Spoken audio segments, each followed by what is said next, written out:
Hey everybody, this is Grace, and this video, I have a question. I'm going to state up front, I am not a voice of authority on this topic of autism at all. Okay, I'm not a voice of authority. I am a social and behavioral scientist, but I'm not a voice of authority on autism. Okay, nor Asperger's syndrome, what was called, from what I understand. These are questions I'm about to ask. For one thing, okay, it used to be, I remember something called Asperger's syndrome. Studied different types of autism over years. I'm a social and behavioral scientist, but it was not my focus.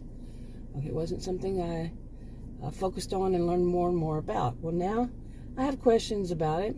Something come up that made me start questioning these things. And one of the things is, second of all, I don't trust what I read or watch on the internet. If it's not scholarly research that I recognize the journal, then no, I'm not going to believe it. Okay, and I need to know if it's been tested, if it's actually scholarly, if it's actually gone through what it needs to be reviewed and peer reviewed or whatever kind of review, and by whom. Now, some of the things is just people making videos, okay, and what I've read, just people writing an article, okay, that doesn't, just their own article, that doesn't make it fact, not in my world. And so I'm not sure, and I'm saying this like I'm asking questions, but that's because I'm going to try to find more. I've already tried to find more, but what I found was not addressing the questions. But, and for me, like I said, it has to be somebody who really is qualified to, answer the questions, and more than one. But I'm just throwing this out there. One of the things is my concerns is what I'm reading is saying that I do understand that I learned this when I was in university. I was a career student in more than one class, that male was model. It's called male as model for physical health and mental health. Well, females are not males. We're not generic males. What works for men is going to be different than for women, and nothing really, there's going to be more for males that can understand males, more for females that can understand females. But to cross them over and say, oh, if a woman has this, a man has this for certain, a woman is going to be those same kind of symptoms or whatever. I'm not a person who believes in one size fits all at all. I have a rare health condition myself, physical health condition, rare. Okay, it's rare. And as one of my doctors told me, she said that a doctor might see one case in their whole life. She didn't say in her career. She said the whole life. And this is a doctor. Think about it. Yeah, that rare. Okay, so I'm not one to believe in one size fits all. And I've never met anybody that has this same rare health condition. So anyway, now to get all that past. Okay, so I understand that male was as model, but I also have studied things over years. Like I said, I was a career student, in which that some things were stereotypes, and they were used in the past. Not so certain that it's still not used, but in the past as a way to, once again, stereotype, like some form of sexism, whether it's against males or against females. To say they have these symptoms, but it's something that they're conditioned, they're raised. Some people would say raised to do. They're conditioned to be this way or that way. Okay, that doesn't make it an illness. Not an illness, but a disorder, part of a disorder or a symptom of a disorder. Okay. And too much in the past that I remember studying was, put that way. Okay, so this is where I'm leading myself to here, is what I have seen. Like I said, I don't trust what I read or watch on the internet. What I've seen too much of is saying that certain, that females, of course, are different than males in some of their symptoms for autism. Well, that can be for anything. Okay, and so that they had to, do more research and everything. Who are they? I want to know. And they found that these particular symptoms fall under autism for women. Okay, I've read various ones from various people, and some of them seem to me, and one of my areas of specialization was basically, I'll sum it up this way, the way people at my university, I think it was the chair and another summed it up, was one of them is gender issues. Gender. Okay, my master's is in sociology, but gender issue, that means both males and females. Any kind of gender. Gender is more of what, the sex is biological. Gender is more of how people see it. So socially is their gender. Like, anyway, I'm not making enough sense on that. But yeah, gender is more social. Anyway, so gender roles. So yeah, I'm going to see it this way. Hold on. Okay, where was I? Well, anyway, maybe I just skipped to this part. And my concern is that this is another thing of some people generalizing what is conditioned in women to behave a certain way, to be a certain way, is being used by some, not all, none of this is all, by some to state that women, if they do these, and that, this and the other, then all these things, and then therefore they're autistic.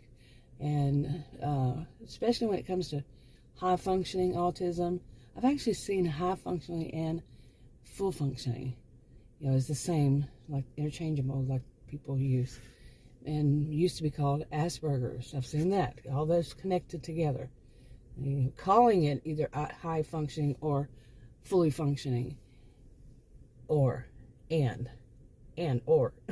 Asperger's. You see what I'm saying? So yeah, I said I don't trust it. I really don't trust what I just read on the internet. But some of it just seems like, okay, now remember my areas of specialization, and I'm thinking, no, that is something that is conditioned. That's something that is women are conditioned, I'm going to say women, females, are conditioned to do. But it's being used in some, not all, in some as a symptom of autism. Now, this is not the first time something like this has happened in a history. So we have to really think about that. And I want to find research that contradicts it. Research with, and what I saw were not research as far as I know, but based on research, no. It was more of a, I saw various ones. I didn't sit there and write them all down and all that, and I doubt anybody else would just see the same ones. But yeah, I want to see that is this proven, with more research, like the way I was taught, I was trained in research, is that it would be, like say, one research group that they're wanting to see their hypotheses, this, that, and the other, and another one that's pretty much the opposite, and then one that's, doesn't really have a bias, doesn't really have an agenda. None of them should have a bias, or biases, agendas. None of them should. And some that's kind of rather neutral, but it still happens this way. And so more than one, just somebody putting out that this is the case. This needs to come up against other research. Okay, and to have similar findings. Okay, see. Because some of it, like I said, does seem that that could be just a stereotype of women. It could be sexism against women. Because women are conditioned to be certain ways. Males are conditioned to be certain ways. And, I'm talking biological, males or females. And it's not one size fits all in any of this. I'm not, like I said, again, I'm not one size type to believe in one size fits all. Not all women are trained this way. Not all are conditioned this way. Not all men are conditioned this way. And, you know, back when I was studying, gender wasn't as, you know, it was just now being, I guess you'd say, the definition expanded upon. So I'm not going to speak as a voice of authority on what happened since then, you know, the different types of gender. Many of them, some people might not know, was not, it was back then, it was basically male-female. Quite a bit, not totally, but yeah. So you see what I'm saying, right? So what is, I'm not even sure, what is the one that people, how do they phrase it? Well, I've seen on, like, you know, say to fill out this, you know, click this box or click that box. Gender non-specified. And I think I've seen gender neutral. You get the point. Different ones, that wasn't back then. That you know, was part of it back then. Wow. I'm going to get this out eventually. Goodness. But yeah, this is my concern. Okay, now I'm not talking about every symptom they put out there, you know, the way it's put out there. But I have read lists that are pretty long. Some of them just a few little short symptoms here, you know, short, you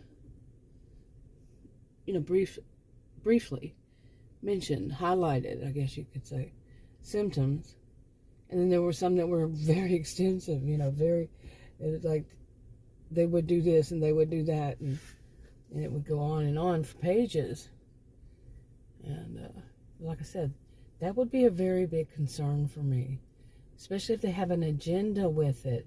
And that would, you know, depending on the person, because, you know, just because a person has a disorder, it doesn't make them. And here's the thing that I, you know, stress, is to see them as somehow not human, you know, to make them, it's a very big concern for me, and I make videos on this when somebody tries to dehumanize somebody. And some people will use it if they have something that is a disorder, is a difference, as I like to put it, as a difference. Now, I have this rare health condition, rare disorder. Actually, it's a disease, and well, some of them call it this is why I don't like to read stuff online. It's a syndrome, and it's a disease. I don't like to read it online. I talk to doctors, they really don't know enough about it. So where am I going to find the information, right? So, yeah, that's another thing. I really want to see, and there is far too much misinformation out there, seriously. There's far too much. Adam and I have been joking more and more. And by the way, back when I taught in college and university, I would not let my students, their research could not be done online. It had to be actual in journal, like scholarly journal articles, or in books that were scholarly. Okay.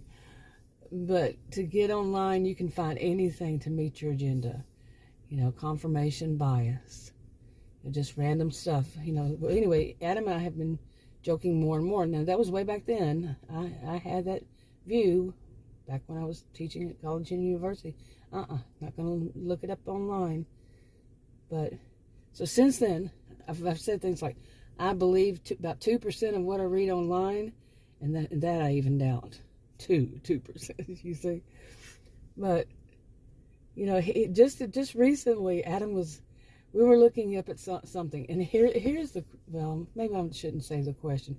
It's kind of, yeah. Anyway, it's something simple.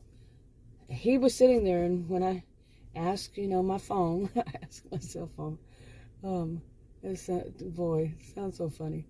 But he's sitting right there, and he heard, what do they call her? But anyway, her speak, my phone speak. And so he heard the answer was yes to a question we asked. And he knows my view on, I don't believe what I read online or hear online or whatever. And then so he looked it up again later on, and he said, this says no. This one I found said no. And he was just like, to him, it seemed like he finally got it after, I mean, I've known this man for 40 years, just over 40 years. He's finally getting it. I was first online in 1990, by the way, a little bit before then, too. And he's like, I cannot believe it. Where have you been, mister? It's kind of a little joke between he and I, but yeah, he's known in the past that too. But this one, it just was so, disturbing to him because he kept doing it. He kept looking up different things and said, just what you did. And it's like, it wasn't truly something new to him, but it was just the back to back to back to back that I had just looked these up, and then he's looking them up, and two totally different answers we received from just a simple question. Okay. Questions. So you see what I'm saying? Okay. But yeah, I could give examples of what I've been through, but I don't like to really, point a finger at any certain thing I had in the past, but one of them was, like there are these, different personality disorders, and one of them is borderline personality disorder. And I had looked it up online years ago, and somebody had basically made comments, or made, not comments, but wrote about it, that these were problems with only women, and things like, because they just can't let things go. It was lacked professionalism totally. But how many people would read that?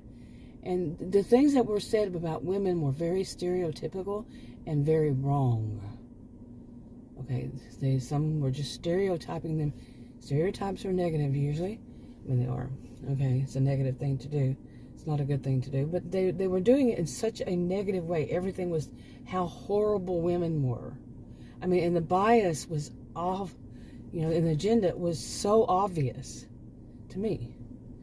Okay. And there are other things. I mean, these are not just a few.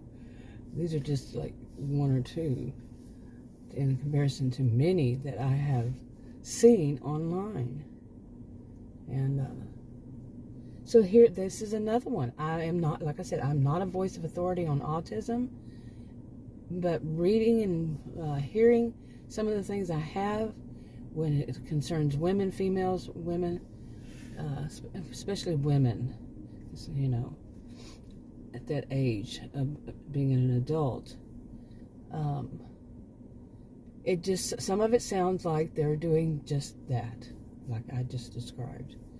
Negative, putting stereotypes on women when it could be just normal female behavior and attitudes and such. Okay, actions, all that. So I worry about it, and it's just another one of those things that maybe, God, when are women females going to stop being stereotyped? Males too, any gender, stop being stereotyped. Any sex, male, female, biological. They're not just male, female, by the way. Anyway, as if separate. Anyway, you know what? I think I'll wrap this up. And I'll say more of this, to elaborate some. Because like right now, I'm really still, and I will be for probably the rest of my life, for years, many years, hopefully. Still questioning it and still seeing if people come out. Because a lot of times what you can read online will be only on one side of the fence. And it isn't questioned by people who have, like I said earlier, different views. You might not see that. People say, no, hold on a second. I disagree. And have actual factual information to provide that states such. You see? Okay, yeah, that's just not something I tend to see online, is, an actual debate, actual facts.